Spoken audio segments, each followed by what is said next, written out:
Bonjour à toutes et à tous. Sans perdre de temps, nous étions arrêtés à la dernière partie, au dernier épisode, avec nos trois héros qui faisaient face à une apparition ténébreuse, l'obscurité même qui apparaissait devant vous. Cutios était vraiment devant elle, tu t'étais effondré, elle avait absorbé en une seconde toute ton énergie. Vous apercevez cette sphère qui se matérialise et qui commence à prendre petit à petit une sorte d'apparence. Mes amis, l'ombre se referme sur le monde. L'air s'épaissit, devient lourd, saturé d'une présence qui ne devrait pas exister. Autour de vous, la lumière se meurt, étranglée par une obscurité vivante qui semble s'écouler des murs, du sol, de vos propres ombres. Et le silence se fait soudainement. Ce silence est absolu comme peut l'être la mort. Pas un bruit, pas un souffle, sinon le battement frénétique de vos cœurs. Puis, elle réapparaît. Et elle vous apparaît enfin. Enfin, chers spectateurs, voici l'antagoniste de notre histoire. Une silhouette immense d'une hauteur indécente se détache de la nuit. Son corps n'est pas fait de chair mais d'un voile mouvant, un gouffre d'étoiles mortes et de ténèbres liquides. Son manteau n'est pas un vêtement mais une mer d'ombre, une tempête de murmures et de soupirs. Son visage, l'esprit se refuse à le saisir. À chaque battement de paupières, il change. Parfois une beauté divine, d'une perfection insoutenable, des traits sculptés par l'absolu. Parfois une horreur innommable, une gueule béante, un vide hurlant, mais toujours ses yeux. Deux abîmes sans fond, où danse une lumière mourante comme l'ultime lueur d'un monde au bord du néant. Et puis, vient sa voix. Pas un son, pas un cri. Juste une pensée qui s'infiltre douce, froide et irrésistible. Elle n'ordonne pas. Elle insinue, elle susurre, elle promet. Le sol tremble sous son pas inexistant, vos ombres frémissent, s'arrachent de vos corps, rampant à genoux vers elle, se mêlant à sa présence, car elle n'est pas une entité à combattre. Elle est un concept, une tentation, un effroi. Elle est l'ombre en vous, ce que vous avez toujours redouté et ce que, au fond, vous avez toujours désiré. Et pour chacun d'entre vous, elle a une apparence différente. Et devant cette vision d'outre-monde, une seule certitude s'impose à vos âmes. Elle pourrait vous anéantir d'un souffle, mais elle préfère attendre que vous la suppliez. Devant vous, cette immense, gigantesque apparition s'est levée. Cutios était le premier à avoir subi des effets directs, à plus d'énergie, plus de points de force psychique. Je vais arriver à nos deux compagnons, mais d'abord je vais vous demander à tous une action d'urgence et je vais prendre un ordre de table. Je vais commencer par Léa. Alors une action d'urgence, je rappelle, voilà, encore une fois je triche, mais je le rappelle pour les gens, vous ne serez pas épargnés, l'action d'urgence c'est une action en 3 secondes. Sur le moment, qu'est-ce qu'on fait là? V, tu vois cette apparition gigantesque, comment tu réagis face à ça? J'ai un mouvement de recul, ouais. 2-3 pas en arrière, ok. Et d'un coup je me reprends et je suis quand même assez instantanément retransportée. Enfin, c'est assez étrange, j'ai quand même cette impression d'une forme de déjà-vu, même si c'est très différent de cette salle avec Erénis et Tiberias. Et mon cerveau fait une association très rapide de Erénis Cutios et cette entité. Okay. Tu vois, il y a une espèce de truc qui se confond entre Cutios et l'entité. Carrément. Et Tiberias, c'est Reito. Enfin, tu vois, il y a une espèce de parallèle qui se forme comme ça. Et t'as donc, le bon rôle. T'as le bon rôle. Ouais, il a le rôle du méchant, lui. Je trouve qu'on t'accable beaucoup. Erénis, c'était vraiment le méchant. Ouais, je suis pas sûr. C'est pas un méchant. Je ne suis pas sûr. C'est une question de point de vue. C'est une question de point de vue.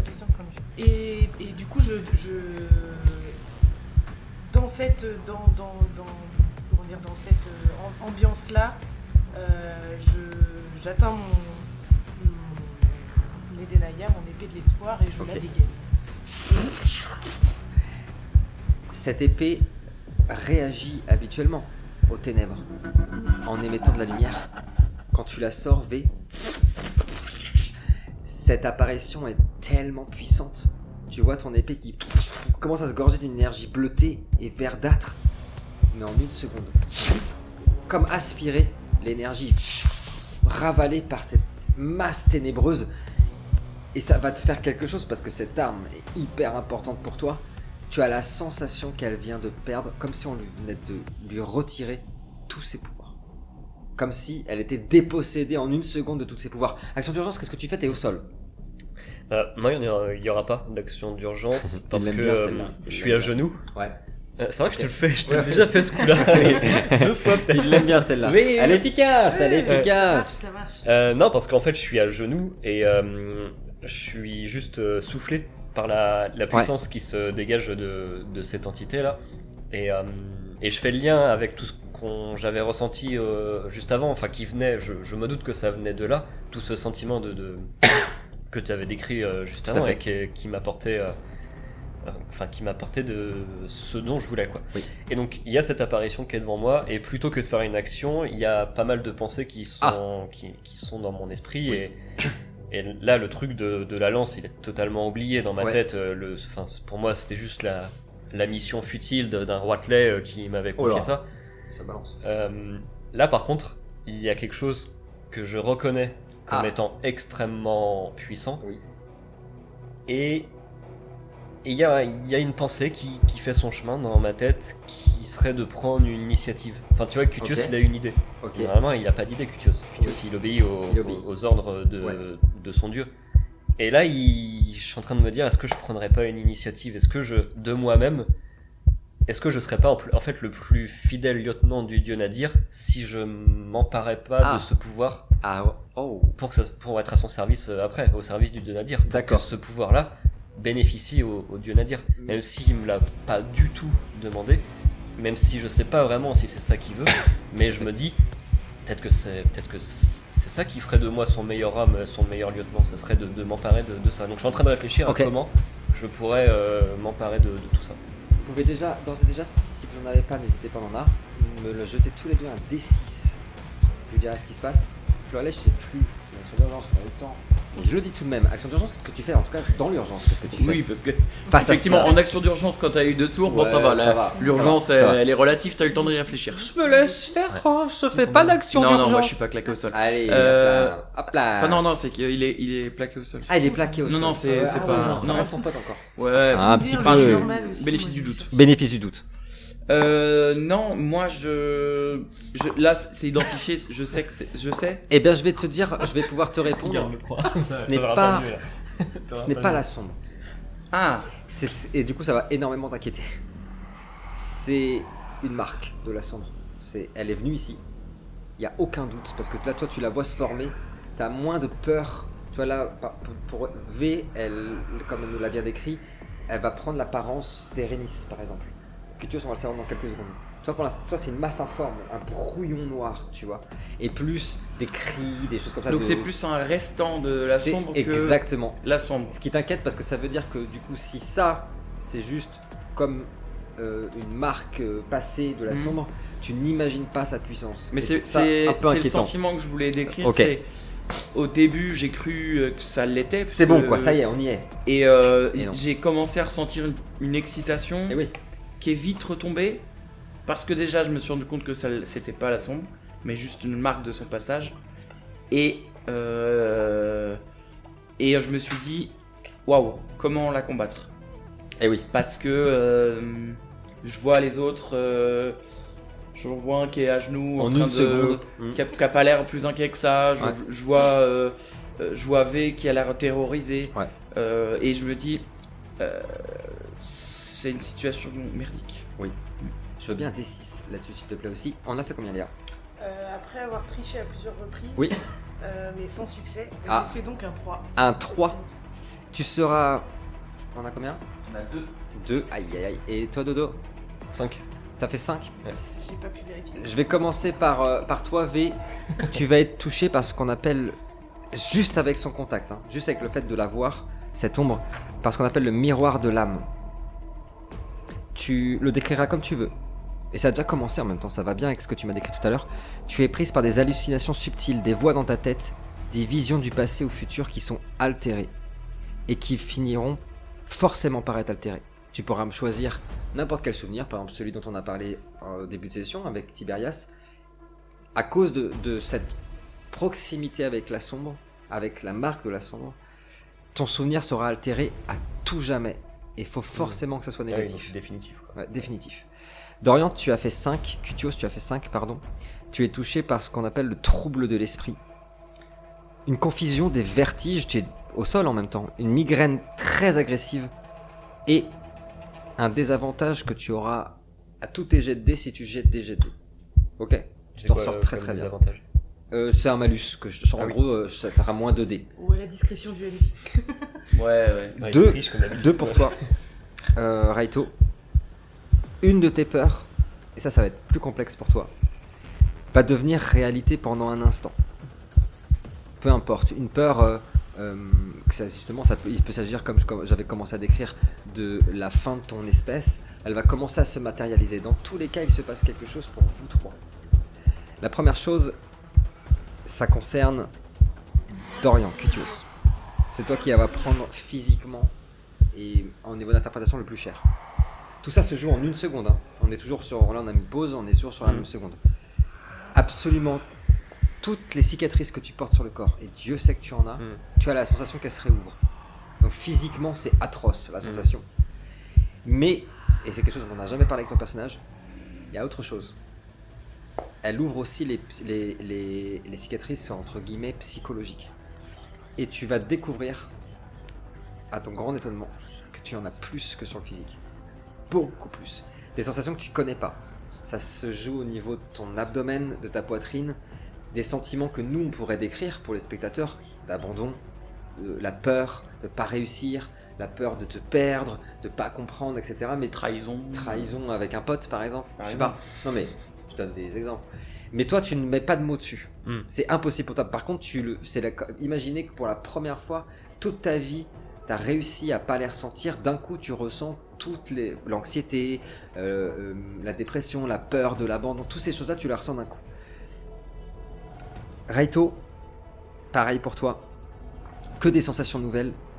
Et je pourrais résumer en une phrase, c'est comme si une petite douleur au genou. Petite douleur, une rotule. Voilà. Une rotule. Ah, ça allait. Attends, un petit pincement. Ça couine. Ouais. Un petit kiné, ça va le faire. Ouais. Merci. Bon. Un petit kiné, ça va le faire. En fait, t'as l'impression que cette marque de l'ombre est tellement puissante que cette fameuse flamme que les Raidin ont, elle est en train de te l'éteindre. On aperçoit même, vraiment, c'est une question de secondes avant que ta lanterne s'éteigne littéralement. T'as l'impression d'être complètement dépossédé de tes pouvoirs, ce qui est le pire truc qu'on peut faire à Raidin, parce que vous ne marchez pas avec des sentiments, vous marchez avec ça, avec votre ego, etc. Et pour la première fois de ta vie, il faut imaginer à quel point c'est ultra déstabilisant pour ton personnage. Tu ressens des sensations hyper bizarres du temps qui passe. Vous êtes immortel, et là on parle d'une immortalité chez les Raidin qui peut aller sur 1000, 2000 ans. Là t'as l'impression de ressentir tout le poids du temps qui passe, du passé, du futur, du présent. Et surtout, et ça va être le plus dur à interpréter, la faim et la fatigue. Que t'as jamais ressenti de ta vie, tu comprends même pas le mot. Quand tu vois les humains faire, tu te dis oui, d'accord, j'ai bien compris, ils mangent quand ils disent avoir faim, mais qu'est-ce que ça fait la faim? Et là, pour la première fois, tu ressens un vide énorme dans l'estomac, un besoin de manger, t'es affamé, et une fatigue mais extrême, la fatigue de dormir, pas la fatigue de l'énergie. Et c'est le plus étonnant, rien, à part ce que tu m'as décrit, la peur. Tu es la seule qui va rester droite comme un piquet. Et on pourra même apercevoir que plus les ténèbres tournoient autour de toi, et plus ton armure se couvre de fleurs, de feuillages, etc. Que faites-vous? Tiens, je commence par Cutios. Qu'est-ce que tu fais? Eh bah, ça va vous étonner, mais je fais rien. Je me lève. J'arrête. En vrai, c'est une très bonne action. Oui. Enfin, n'en abuse pas ou je te bute quand même. Non, il a raison. Il a raison. En vrai, il a raison. Il a raison. Comment, surtout, en fait, que faire? Tu peux évidemment agir, mais surtout, comment tu réagis à tout ça? J'avais une action en tête, mais vas-y. Là... Dis-moi.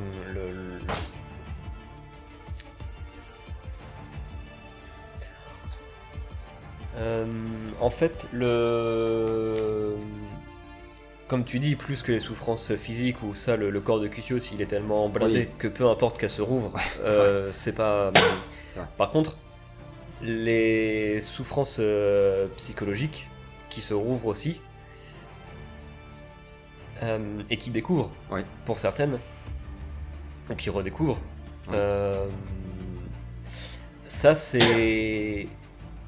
Alors, il y en a certaines qui lui font extrêmement mal, mais d'autres qui lui apportent une forme de vérité. Et du coup, il est dans une confusion totale, plus la conséquence de l'apparition, tu disais que ça me rend l'esprit très désordonné et confus.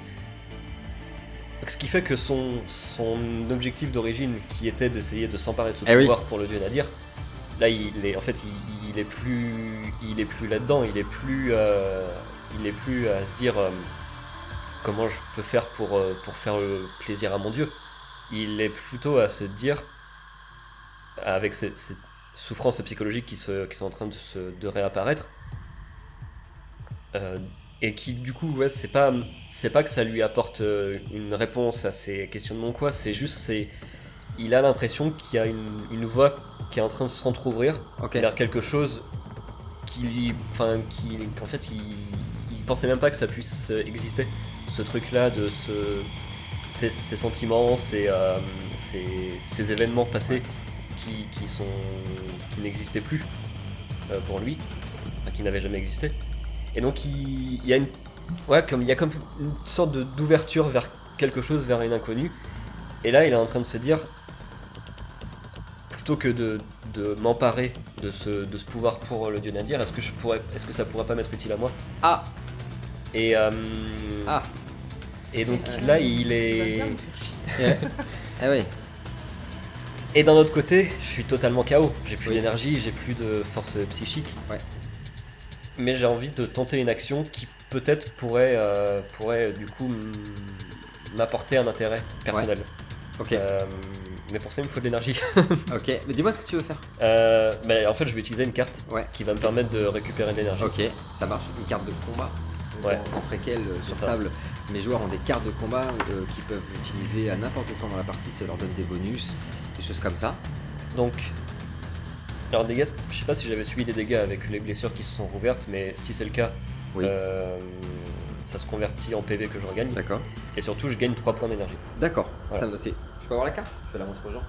Et qu'est-ce que tu veux faire? Amon-Ra. C'est une carte d'éléments.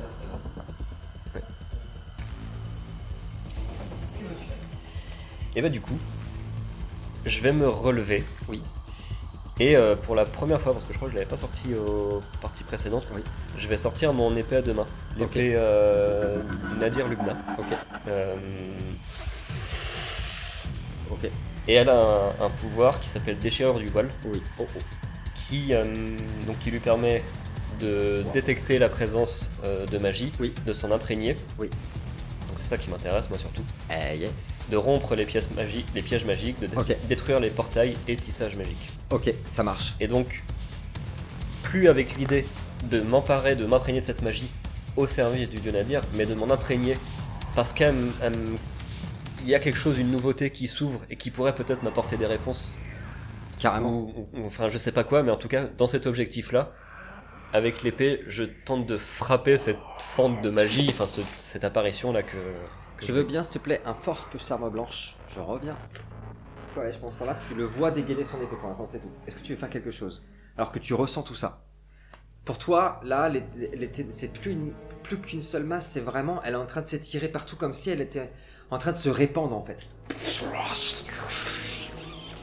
Et pour nous, les spectateurs, inexorablement, on peut sentir quand même que elle a un intérêt tout particulier pour vous, les Raijin, parce que vous êtes de l'énergie pure. Donc, pour le coup, il y a, je vais le décrire après pour eux, mais pour toi, il y a vraiment un truc très animal de, elle veut juste te dévorer. C'est tout. Je vais avoir envie de l'attaquer. Et en fait, je vais essayer de sortir mon épée de ma colonne. Et en fait, ton don. Sauf que en fait, je ressens une telle fatigue que ça me fait poser un genou au sol. Je la sors pas finalement, je n'arrive pas. C'est jamais arrivé, jamais. Jamais arrivé. Jamais on peut presque parler d'un moment de faiblesse pour Aito. Jamais arrivé. Et là, du coup, ça me fait poser un genou au sol. Et en plus, avec toute cette faim au ventre qui me le plie en deux, je suis incapable de rien faire pour l'instant. J'ai un genou posé au sol, le poing posé au sol et je regarde. Et en fait, là, j'entends effectivement l'épée se dégainer. Et là, je regarde, j'observe ce qui se passe. On aperçoit les yeux de Reito pour la première fois qui met genou à terre, qui, on n'a pas dit abandonne, mais qui n'est pas capable d'aller à l'affrontement. On voit ses yeux qui s'écarquillent, qui s'injectent de sang, l'ombre qui l'entoure. Je dévorerai chacun des membres de ton clan. Et il disparaît, on le voit plus. Nous, les spectateurs, il a totalement disparu. V, qu'est-ce que tu fais? On est au moment pour toi aussi où il est en train de dégainer son épée. Qu'est-ce que tu fais? J'en suis dans l'altération du... Oui. Faut que je décrive... Enfin, tu nous dis ce que tu veux. En fait, moi je vois Cutios dégainer son épée, mais c'est pas Cutios. Moi je vois pas... Oui, tu penses que c'est Rhaenys. C'est-à-dire que je vois Reito mettre un genou à terre, etc. Le parallèle avec Tiberias est encore plus important encore plus pour fort, moi. ouais. Il y a vraiment quelque chose de qui se mélange, tout se mélange dans mon champ visuel. Et ce que ça vient réveiller comme souvenir, c'est justement tout ce moment quand on est rentré dans cette pièce avec Rhaenys et Tiberias, avant la scène finale de cet épisode de La Nouvelle Indien. La finale, incroyable, allez le voir, c'est sublime. Où, dans mon souvenir, en fait, je revis le début de ce souvenir où finalement je vois tout de suite que quand on rentre dans la pièce, Rhaenys, il a changé. Ouais. Et il est mauvais, et il est profondément... Son but, c'est de nous détruire et de prendre possession de nous. Ah oui. Je la trouve un peu dur. Ouais, moi aussi. Un peu rude. Oui. Clairement, elle est dans le jugement. Là. Ce qui n'était pas le cas dans la réalité numéro 1. Et donc, dans cette réalité numéro 2, ça renforce plus des expériences futures qui seront racontées peut-être prochainement. Sans doute. Restez abonnés. Ça renforce ma colère et mon envie de détruire Rhaenys en fait. Donc vraiment ça m'embrase et là je réfléchis, j'arrive plus à réfléchir en fait, ça me brouille totalement l'esprit et j'ai toujours mon épée. Ouais. Et donc je me dirige vers ce que j'estime être Rhaenys, qui est une espèce de incarné par Cutios, mais également... Il y a quand même marqué dans mon dos Cutios, c'est un... De toute façon, tu m'as dit que tu avais réfléchi à d'autres persos, de toute façon. Donc, c'est bon. Et je me dirige en petite foulée. Okay. Voilà, en petite foulée, je prends mon élan et... Comme c'est mélangé, je sais pas trop si mon coup va atterrir vraiment bien sûr. sur Cutios ou sur cette espèce de masse sombre. Mais moi je sais très bien. Mais voilà, en fait, vos lames vont... Toi, tu vas frapper les ténèbres en même temps que tu frapperas son dos. Tout va aller très vite et pourtant tout va vous sembler être une éternité. Cutios, je commence par toi. T'as senti quelque chose de très froid dans le dos. C'est très très froid. Dans le dos, quoi. Et après, une sensation étrange de chaleur. À partir du moment où tu as transpercé l'ombre, tu as l'impression de te manger une tempête de sable, des grains de sable. C'est très physique. Une sensation qui est... Ah, c'est bizarre, putain, ça te rappelle quelque chose. Mais c'est hyper loin, tu sais, ce truc. Ça nous arrive tous quand on écoute une musique, parfois, ou quand on mange quelque chose. On a un souvenir qui peut venir, mais il est tellement lointain qu'on a juste cette sensation de soit de bien-être, soit quelque chose de plutôt négatif, mais l'impression de l'avoir soit déjà vécu, soit que ça nous rappelle quelque chose, mais t'arrives pas à mettre la main dessus. D'abord, cette sensation de chaleur, ce sable, t'as cru entendre des voix de femmes, tu comprends pas ce qu'elles disent, elles semblent appeler quelqu'un, c'est quelque chose avec un A, c'est tout ce que t'entends. Et ça te fait des drôles de trucs dans le corps. Ça te fait un truc qui cogne là. Je sais pas le décrire, c'est trop bizarre. Et puis t'as des sensations étranges au poignet, des sensations de froid maintenant, comme si tu portais des chaînes. T'as une sensation de lourdeur sur le dos. Est-ce que c'est cette sensation de froid qui fait ça? Mais de porter un truc très lourd. tu arrives même plus à savoir si c'est physique ou métaphorique, est-ce que c'est un poids que tu portes, des jugements aussi. Maintenant t'entends des gens qui rient de toi, qui se moquent de toi, de ta laideur, de ton accent, de ta bêtise, qui te disent que tu es bête, que tu es un idiot, mais des dizaines et des dizaines de personnes dans toutes les langues qui puissent exister. Et t'as l'impression de presque pouvoir voir que tout ça se métamorphose comme une faille à l'intérieur de laquelle tu commences à apercevoir une lumière très, très infime, blanche, ce qui représente le mieux ton Dieu, le Nadir. Et en fait, l'impression que cette lumière, plus cette faille grandit, plus elle peut s'épanouir, plus elle peut être puissante, inexorablement puissante. Et en fait, tu es dévié, ton regard est dévié de cette faille vers un océan ténébreux qui te met dans un état de soulagement. Comme si tout ce que je t'ai dit avant, qui était un peu bizarre, ni négatif ni positif, ou les deux, on te l'enlevait d'un coup. Et tu nageais dans un océan et tout s'arrête. Toi, tu courais, tu as tranché au niveau de son dos, tu l'as entendu, tu as entendu que ça a frappé son armure, tu as entendu un immense rire de satisfaction qui provenait de ces ténèbres qui maintenant sont en train de se transformer en tempête. Il y a des éclairs à l'intérieur. Tu as cru apercevoir le regard d'Érénis qui essayait de chercher où tu étais, qui essayait de te regarder, puis s'est mis à neiger, c'était vraiment hyper étrange. Tu as commencé à avoir des racines un peu partout sur le sol, des voix qui répétaient toujours la même chose, que tu ne sauras jamais, t'as pas à savoir, que de toute façon tout ça te dépasse, que les réponses tu les auras pas, c'est pas fait pour toi, des choses qui vraiment littéralement te torturent comme des coups de fouet quand on voit. Et puis tout s'est arrêté quand t'as eu une sensation très étrange. La sensation que une de tes réponses, en tout cas, si ce n'est la réponse, elle se trouvait exactement là où se trouve actuellement Cutios. Comme si tu savais qu'il était en train de se noyer dans les ténèbres et que la putain de réponse que tu recherches depuis toujours, elle était là. Et ça s'arrête. Toi, t'as l'impression d'être noyé dans les ténèbres, bien sûr, sauf que c'est physique. T'as l'impression qu'elle t'arrache ton énergie. La douleur est atroce, mais vraiment atroce. C'est comme tout est nouveau, c'est limite si t'es pas à supplier pour que ça s'arrête. Et puis, tu peux entendre les milliers de Reijin qui, depuis le début de la guerre, à travers tout le voile, sont en train d'agonir, de crier, de hurler pour que ça s'arrête, qui sont en train de prier pour que l'élu finisse par détruire tout cela. Ça commence un peu à te ramener, et on a juste cette image de ta petite lanterne faiblit, commence à crépiter. Tout s'arrête. Tout est d'abord très longtemps extrêmement noir. Et puis, vous sentez un vent chaud se lever sur votre peau. Putain, qu'est-ce que c'est bon. Comme au printemps, vous savez, quand enfin les premiers rayons de soleil arrivent, et vous le sentez sur votre peau tous. Putain, tu peux le sentir.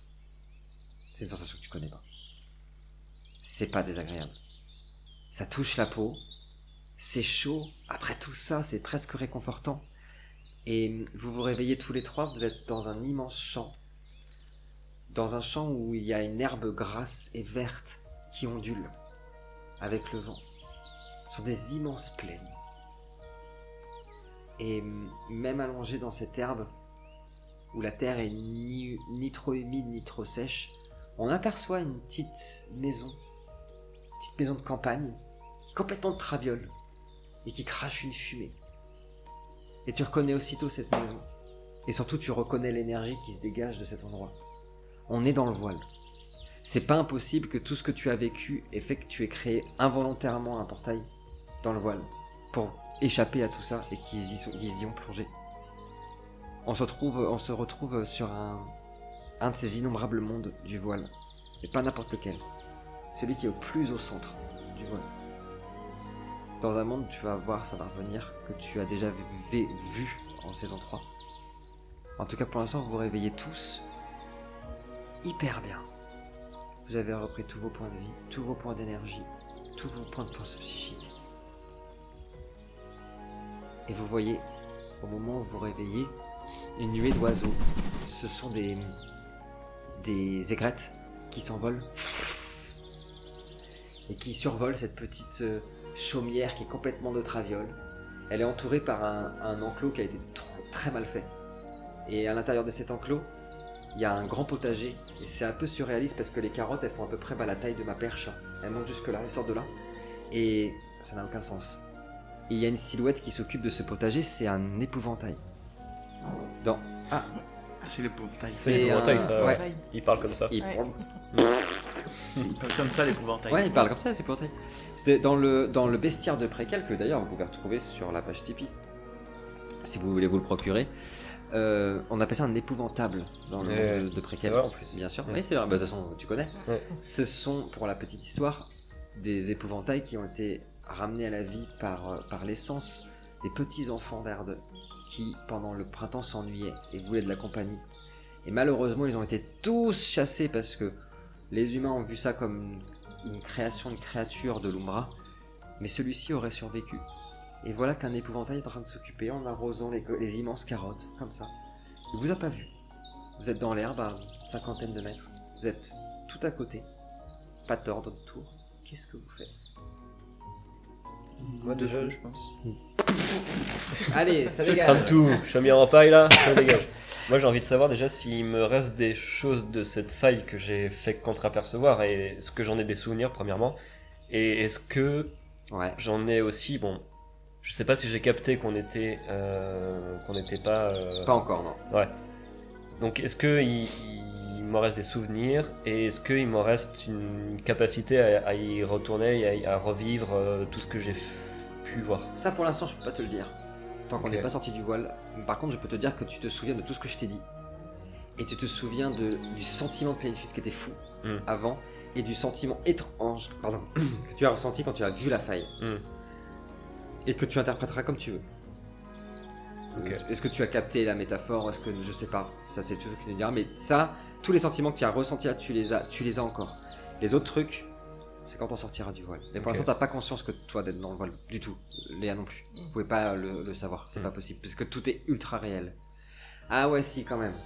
Dans ce monde-là, il y a 2 soleils. Ça peut jouer. Oui. Ok. Il y a 2 soleils, un orange et un jaune, qui se juxtaposent. Toi, tu peux savoir que dans ce monde-là, il peut rien vous arriver de grave. Rien. Que faites-vous? Léa, je t'écoute. Bah, moi, je suis dans la lancée de la colère qui était en train et de la rage qui était en train de me consumer. Donc, et j'étais persuadée que j'avais Erénis face à moi. Donc, moi, j'ai l'urgence d'éradiquer Erénis et ce que représente Erénis, en fait. Donc, je suis dans la suite, en fait, de mon action. Et donc, j'ai conscience des corps qui m'entourent. Je sais qu'il y a Reito, je sais le reconnaître. Et donc, je sais que l'autre, c'est forcément... Erénis. Ah oui. Donc je me précipite sur lui et je l'attrape à la gorge et j'essaye de l'étouffer, quoi, de vraiment et petit à petit je me rends compte. Moi j'interviens quand même. Attends, oui, il n'y a pas de petit à petit. Pitios, il met une tête là. Il y aura peut-être une intervention, c'est vrai. En tout cas, tu vas voir. En tout cas, je me rends compte oui. que en fait le visage d'Erénis se brouille, quoi. Se brouille et que j'ai Cutios en face de moi et donc ça me désarçonne complètement. J'arrête tout. Le coup de Le coup de Cutios. C'est un bœuf, hein. Ouais. Et du coup, je me fiche, j'arrête tout. Je suis dans l'incompréhension totale de ce qui vient de m'arriver, d'où on est, qu'est-ce qui se passe. Et je prends le temps de relever ma tête. Je sais pas si j'aurai le temps, mais si j'ai le temps, je relève légèrement la tête et je vois que je suis quelque part. Je sais pas si je reconnais cet endroit. Tu ne l'as jamais vu. Je n'ai jamais vu et je sens bien que je sais pas, je ressens rien. Enfin, j'ai pas ce contact habituel. Ou d'habitude, mon environnement, il est pas sourd, c'est très bruyant, très vivant, je ressens plein de choses, j'entends, c'est pas perceptible, c'est pas des choses qui sont... c'est de l'ordre de l'inconscient, quoi, c'est vraiment... Et là, je ressens du vide autour de moi, en fait, du vide, du silence. Elle parle de toi, là, Dorian. et une espèce de grosse masse informe là. Voilà, Oui, c'est vrai. Est-ce que tu as réagi quand tu as senti les mains de V sur Ça, ton en fait, ça dépend de la force. Est-ce que cette tentative d'étranglement, elle a vraiment été douloureuse ou alors ce que... Ah oui, elle a Oui, beaucoup de force. oui, j'étais vénère. Elle a beaucoup de force. J'avais envie de te buter. Donc, Ouais, ouais. Le réflexe que j'ai eu, c'est que j'ai toujours mon épée à deux mains. Ouais. Donc avec contre cette chose là qui se précipite sur moi, le réflexe que j'ai, Tu me reconnais c'est pas avec avec la garde de l'épée. Ouais. Je commence déjà par mettre un coup avec la garde de l'épée Ok. sur le visage Ouais. de V pour m'en débarrasser. Ouais. Et puis de passer à la suite, c'est-à-dire de me relever et de me préparer à attaquer. Eh oui. Ouais. Et en fait, au moment où tu veux mettre ton coup avec ta garde, avec ton pommeau, au niveau du visage de V, c'est au moment où elle t'agrippe, tu aperçois ton épée qui disparaît. C'est très lent. C'est pas en poussière. C'est vraiment une énergie qui est très lente parce qu'elle prend le temps de t'expliquer cette énergie. C'est hyper étonnant. Elle est complètement désintégrée parce qu'ici, dans ce monde, tu le sais, je pense qu'il va bien rigoler en vous voyant parce qu'il le savait. Il rigole vraiment comme ça. Nulos. Mon Les pote. nulos. Pardon. Nulos, Mais mon je veux bien que tu l'expliques quand même. pote. Dans ce monde, même si vous le tentez, même si vous n'arriverez jamais à vous blesser, même en sautant d'une montagne ou que ce soit, dans ce monde, vous ne pouvez pas blesser les autres ni vous blesser vous, c'est impossible. Moi je crie de rage en voyant ça, en voyant que mon coup il porte pas. Ça me, Et ça toi, me pareil, en met fait, très t'avais en mis toute colère. la force que tu pouvais. C'est impossible. En fait, à chaque fois, quelque chose te repousse, quelque chose t'empêche d'aller jusqu'au bout. Et je retente. Tu les vois les deux, là, c'est bon. Parce qu'en fait, ça c'est ce qu'ils écrivent. Hein. En vrai, ils sont comme ça. Gna, Ah, arrête. Je méchant. retente en fait en voyant que ça n'a rien fait avec l'épée. Je la lâche et je retente de mettre un coup de Un coup. poing Et directement. en fait, ouais. à chaque fois, ça refait la même chose. Et c'est comme si tu étais arrêté par une force, comme si quelqu'un pouvait tenir ton bras pour t'arrêter. Et au moment où il commence. Moi, je me dirige, Oui. je me dirige vers eux Ah, parce et, que lui, il peut par contre, il vous massacre. et je leur plante tous les deux un couteau dans la Allez, c'est bon, ça va. Regarde, ça c'est la douleur. Ça, c'est la douleur. Non, tu je peux me pas. dirige vers eux et je leur montre en fait, je leur dis que leurs actions sont inefficaces ici, et je prends un de mes couteaux et je me tranche la main comme ça devant eux. Et en fait, vous voyez effectivement que. Ah putain, merde! Ah merde, mais Ça a c'est loupé. con! Ça marche a plus, ça marche! Non, ça ne marche pas. Et j'ai évidemment. l'infection et je meurs. Eh oui, allez, hop. Et c'est la fin de la C'est la saison. fin. Donc, je voulais faire un perso. Oui. Non, mais du coup, ils voient qu'effectivement, il n'y a pas de trace, il n'y a rien, ça part en fumée, il n'y a rien. Et je dis, on est en sécurité ici, il peut rien arriver. Alors, moi, le fait que un coup, le fait de pas pouvoir se servir d'une arme, Ah, ça comment me il fait, Kytios rend Ah oui. absolument pas en sécurité, au contraire, ça me met en insécurité très forte. Et donc, je suis toujours énervé, donc je te dis, qu'est-ce que c'est que ta magie encore là? Enlève-nous ça tout de suite, qu'est-ce que c'est que ça? Tu peux répondre, mais en même moment, il y a un immense chien blanc qui est au niveau Samoyed. Bah, ça y ressemble en tout cas, au niveau de l'enclos qui est complètement de travers et qui se Mais ce qui me met semblait qu'on était à là. aboyer sur vous. Ah ouais. Plus vous êtes en ça train de va, parler du coup. et qui est en train de. Ça, c'est pas bon. Il n'arrête pas ça. hyper fort. Tu peux réagir à ce qu'il vient de te Et dire. on peut partir avec Vous pouvez totalement partir avec, il n'y a aucun problème. Mais est-ce que tu veux réagir à ce qu'il vient de te dire, c'est-à-dire quelle est ta magie? Comment tes chips là? Oui, je vais lui dire, c'est pas. Ça Je fera 5 vais points lui dire, d'expérience. je sais pas comment on est arrivé là, mais on est dans le voile. Voilà, on est au milieu on est au centre du voile. Et c'est pas ma magie, c'est le monde qui est fait comme ça. C'est pas. Ok. Mais il peut rien, parce que- Ah, c'est un peu compliqué à expliquer. Tu l'as dit en quelle langue là? Parce que j'ai rien compris. Non, mais du coup, je dis. Alors, ok, je commence à capter. Et le dernier voyage que j'avais fait dans le voile, j'en garde pas un très bon souvenir. Non. Donc, à la fois je capte, et à la fois ça me fait pas du tout plaisir qu'on se retrouve dans cet univers-là. Et donc, la colère que j'avais avant, du fait que V m'ait attaqué. En fait, tout ça, c'est en train de. T'es toujours en colère. Ces sentiments-là, ils sont en train de remplacer tout ce que j'avais vécu avant, qui était juste, qui était totalement nouveau, Nouveau, et assez incroyable. Ouais.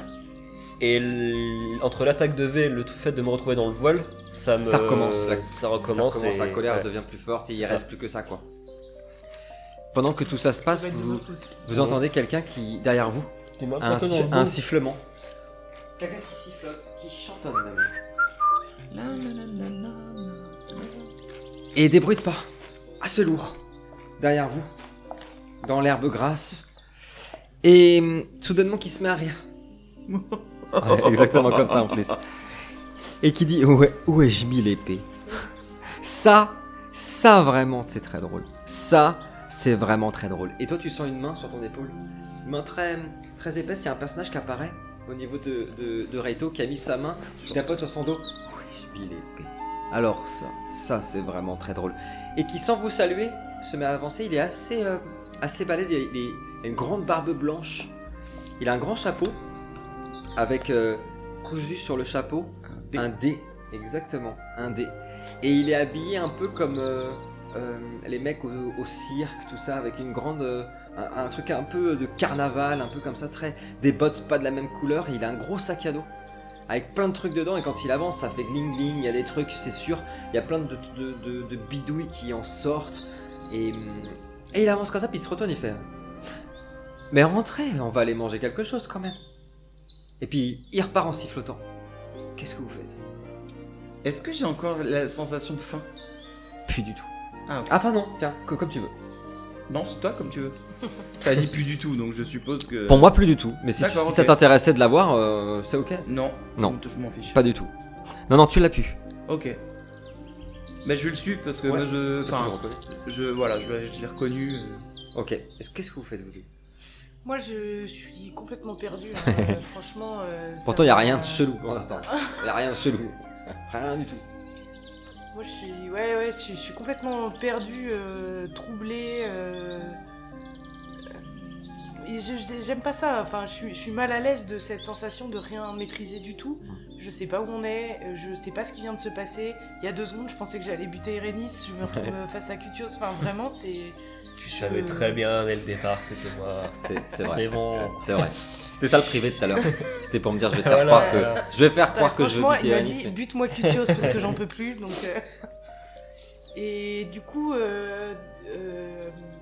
je m'en remets complètement à Raito. Enfin, je veux dire, je regarde ce qu'il fait. Il a l'air de savoir ce qu'il fait. Ah ouais.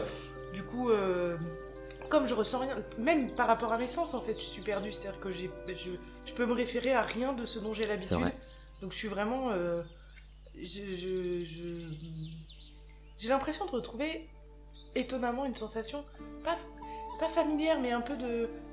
Comme une forme de sensation d'enfance, un peu. Je retombe, j'ai l'impression de redevenir un peu un enfant qui sait pas trop où il va, ce qu'elle fait. Enfin, vraiment, Et du coup, je suis Raito. Ça marche. C'est vraiment mon... Carrément. Toi, Dodo, qu'est-ce que tu fais? Bah ouais, non, mais moi, pareil, je sais bien que... On est dans l'univers de Raito et qu'on peut que se fier à lui parce qu'il y a rien de rationnel là-dedans. Non. Pour y avoir déjà été, je sais très bien que j'ai aucune prise sur rien de ce qui va se passer. Donc je sais que la seule solution à avoir, même si elle me fait pas plaisir, c'est de se fier à Raito. Donc il se dirige par là-bas, moi je le suis. J'avais dit de faire gaffe, mon gars. C'est tellement irrationnel que tu viens de t'apercevoir que dans le ciel, en plus des 2 soleils, il y a totalement des étoiles alors qu'on est en plein jour. Voilà, bah voilà, non mais... Vous passez un petit portillon qui grince, qui est complètement mal branlé. Tout de suite, à l'instant même, il y a ce gros chien blanc qui continue à aboyer depuis tout à l'heure, qui vient de sauter sur Raito, puis après sur toi, puis après sur Ah non, s'il me saute dessus, ça va mal se passer. Mais oui, tu peux pas le fracasser. Je tente quand même. Tu n'y arriveras pas. En tout cas, le personnage qui a la grande barbe et le chapeau vient saluer l'épouvantable qui est en train de travailler, qui est en train de s'occuper des carottes qui sont dans du sable. Et il dit j'adore Archibald. Il te parle à toi, comme si vous étiez potes depuis toujours. J'adore Archibald. Et ce sont de très loin mes créatures préférées du bestiaire. De très très loin. Celle que vous avez affrontée récemment, et c'est se retourne. Attention. Dès que c'est un peu grand, moi ça me parle. Mais celle-ci, les épouvantables. C'est un peu un jeu de mots. Vous l'avez. Il frappe à la porte de sa propre maison. ouvre une porte qui, à nouveau, grince comme pas possible. Une odeur extraordinaire en sort. Une odeur de soupe. Ouais. Une odeur... C'est là que ça... C'est là que ça dérape. C'est là que l'enfance s'arrête tout de suite. Ça sent vraiment la pisse de vieux. Ça sent le refermé. Non, ça sent une odeur de soupe extraordinaire. De bois aussi. De sapin. Et il rentre à l'intérieur de la chaumière. Et à l'intérieur, alors qu'elle fait assez petite d'extérieur, c'est immense. C'est une pièce unique avec un grand feu. Et alors le n'importe quoi continue. Tout autour, dans les murs, c'est une immense bibliothèque avec des milliers de livres. Il y a un grand bureau aussi, avec plein de papiers et des livres qui sont ouverts avec des dessins, etc. Et autour du feu, il y a des personnages qui sont en train de préparer une soupe dans une marmite. Le premier, c'est un personnage que vous avez déjà rencontré, vous deux, dans nos précédentes aventures, mais je vais décrire pour celles et ceux qui découvrent Préquel avec nous sur cette saison. Il s'agit de Béag. Béag, c'est un gnome qui fait à peu près cette taille, je dirais 50, non c'est quoi ça, 40 cm. Oui. Oui. Oui, très visuel. Oui. 40 cm, qui est avec un gros nez et une peau vraiment très abîmée. Il vieillit en plus, Béag, sa barbe est vraiment mal branlée, c'est vraiment des épis de partout. Et là, en guise de toque de chef, de cuistot, c'est une chaussette qu'il porte sur sa tête, qui est comme ça. Ouais.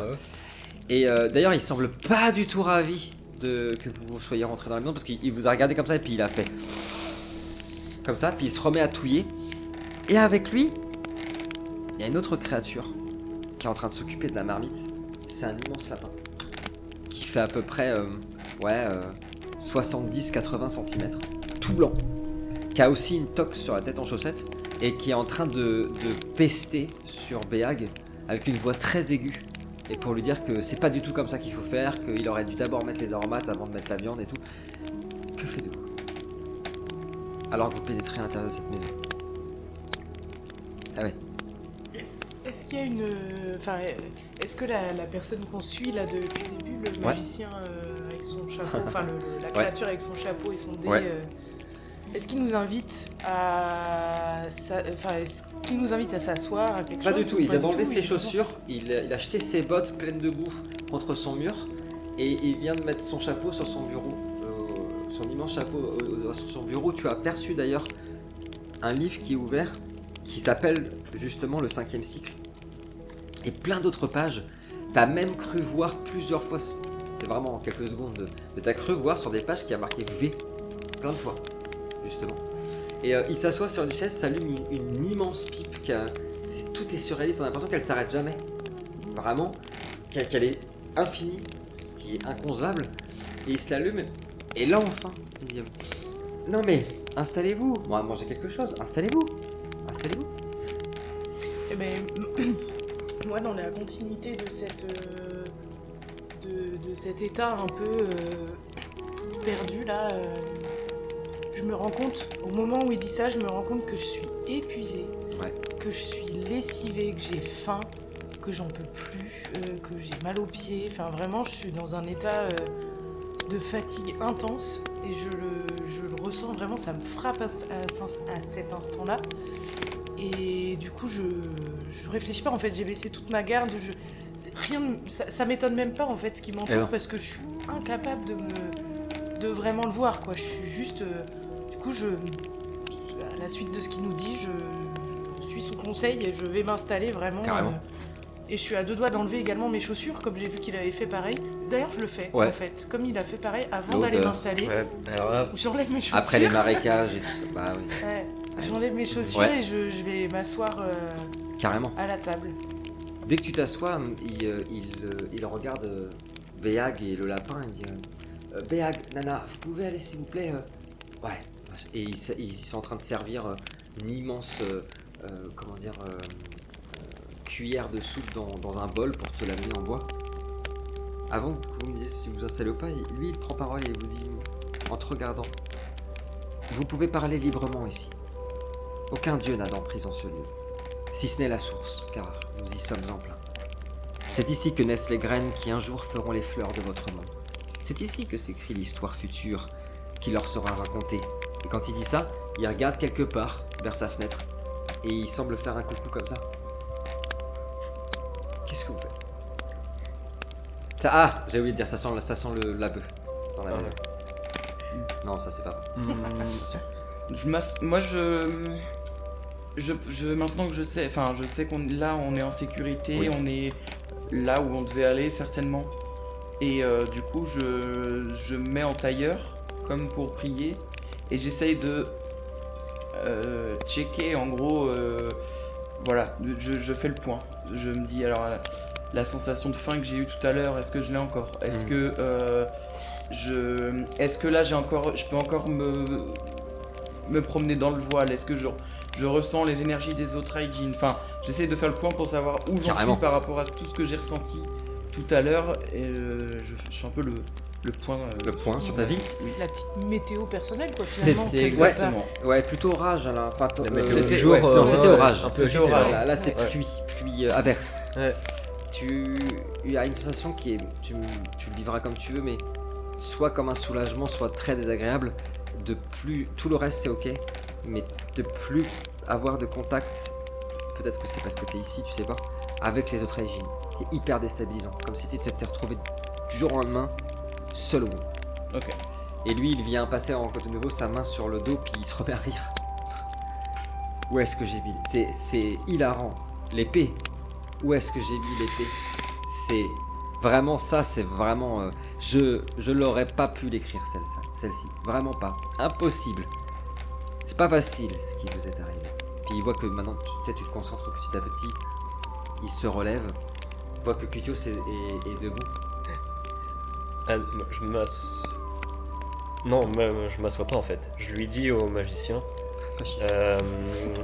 Mais je lui dis, mais de manière totalement involontaire, je lui dis dans une des langues de la steppe.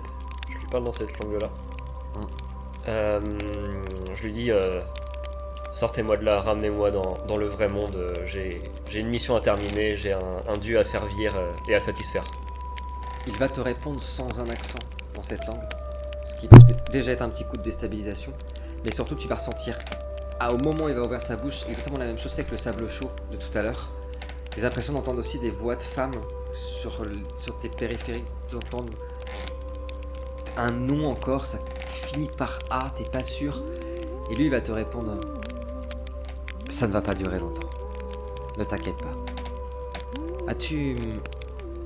As-tu reçu la musique que je t'ai envoyée?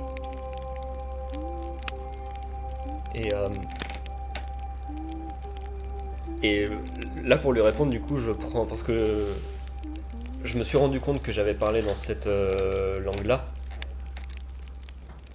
Et donc, je fais bien... Non. Et je fais bien attention de lui répondre dans le langage commun. Et donc, je lui réponds un peu agacé. Non, de quelle musique parlez-vous? J'ai pas de temps à perdre avec vos énigmes et vos bavardages. Ramenez-moi.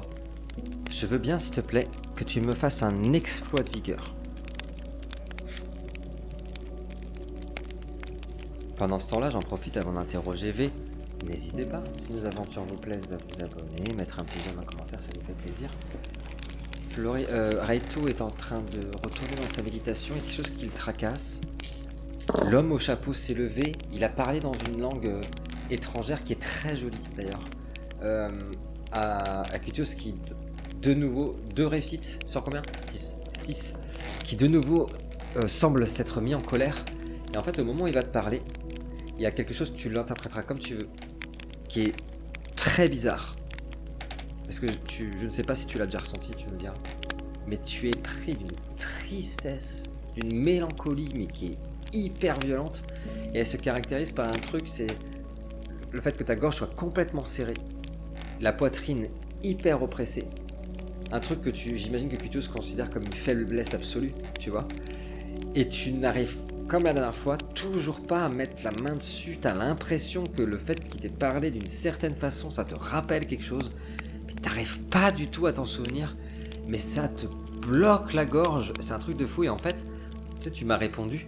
Ta phrase va s'arrêter net. parce que ta gorge est trop... Et tu le vois juste qui tapote sur ton épaule et qui te dit ça va pas durer longtemps, c'est promis. Léa, est-ce que tu veux faire quelque chose? Oui. On t'apporte ton petit bol. Et je suis devant. T'apportes ton petit bol. Il se dégage un fumée délicieux, vraiment, moi ça me réchauffe le... Ces personnages-là ne savent pas du tout faire les tartes aux pommes.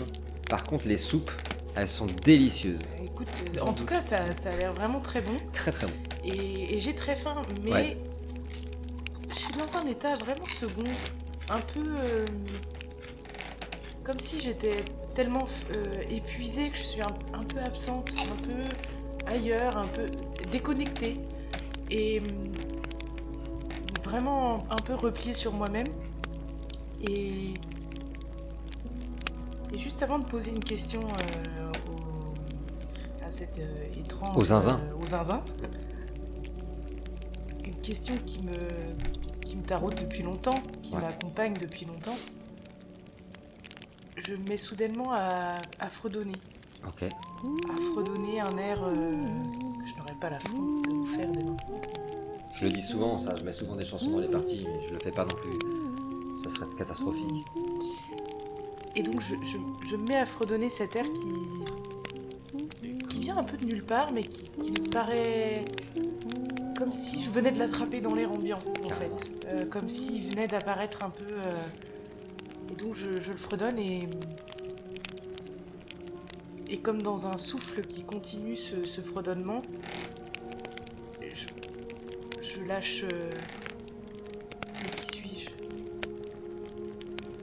À l'attention de moi-même aussi bien que de ce personnage complètement toc-toc. Quand tu as commencé à fredonner cette chanson, qui est très douce,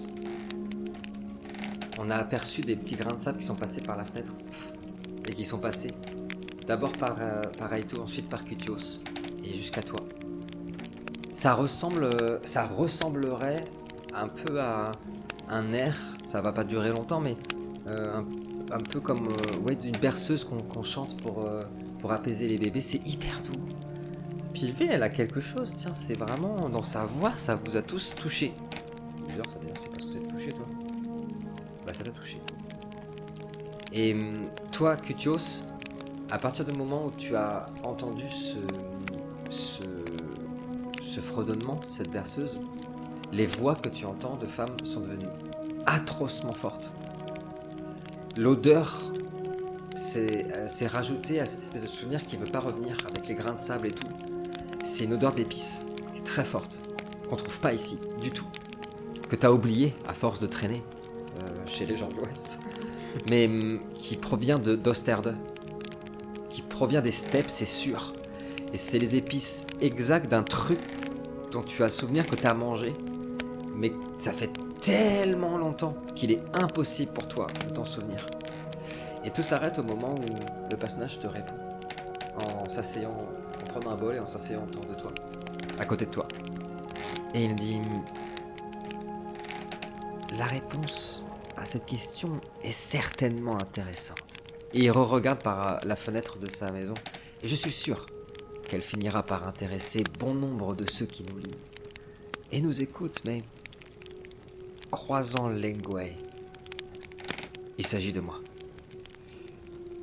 La vraie réponse que tu cherches, V, elle n'est pas dans ton identité, ni même dans celle que tu pourrais avoir. La vraie réponse, et là il te regarde droit dans les yeux alors que t'es toujours pris par ta saloperie de trucs à la gorge, elle se trouve exactement là où on ne l'attend jamais. Si je vous ai fait venir, c'est pour une petite parenthèse. Pour eux, comme pour nous. Une parenthèse importante, car nous allons bientôt reprendre notre histoire et elle sera parfaitement sanglante. J'avais quelque chose à te donner. Quelque chose qui pourra justement te servir. Quelque chose pour marquer, sans doute, le début d'une nouvelle aventure. Et il te tend une carte, et littéralement, ce qu'il te tend ressemble aux cartes de combat que vous avez. Une carte. Et cette carte, C'est quoi une sens? s'agit de la carte du narrateur. C'est une carte mythique, c'est la carte la plus rare du jeu. Et sur cette carte que tu reçois, il est littéralement marqué, pour celles et ceux qui nous regardent, une seule fois. Cette carte permet de rentrer en contact avec le narrateur et changer le cours de l'histoire. Mais tu reçois ça, littéralement. Encore plus un truc que ça. Elle est très grande, mais en vérité, elle est aussi petite que d'autres cartes. Puis il se retourne vers Florilège, vers Raito, pardon. Bientôt, les choses vont se mêler. Les sangs vont se mêler. Bientôt, tout ce que nous avons de plus précieux sera détruit. Des nouvelles choses naîtront, comme des fleurs. Et là, il te regarde droit dans les yeux. En attendant, je crois qu'il était bon pour nous tous de faire une petite pause. Il se lève, referme le livre qui s'appelait le 5e cycle. Et de ce livre, il y a une page qui s'en décroche exactement comme tout à l'heure, tu sais, avec le parchemin. Et qui vient tomber sur le sol. Et sur cette page, très étrange, il y a d'abord un dessin. Il s'agit d'un vieillard en toge verte, sur une barque, qui accoste sur Erde avec une grande lanterne et un bâton. Et il est écrit sur cette page « Le temps des cerises » et mon vieil ami, qui rejoignit son tout et sa moitié au-delà des nuages clairs dans nos précédentes aventures, fut rappelé par et à la source, comme nous le sommes tous. Elle ne lui parlera pas, car sa chanson est vérité, et que la vérité ne saurait être décrite avec des mots. Alors il comprit, et il prit un bateau, et descendit des cieux là où je pense que pour lui, l'aventure commence. Et il regarde par la fenêtre, et il vous regarde vous à nouveau. Avant que nous repartions, je vais vous montrer que certaines magies n'ont absolument aucune limite. Et il vous fait un clin d'œil et souffle en direction de la fenêtre qui éteint tous les soleils. Écran noir.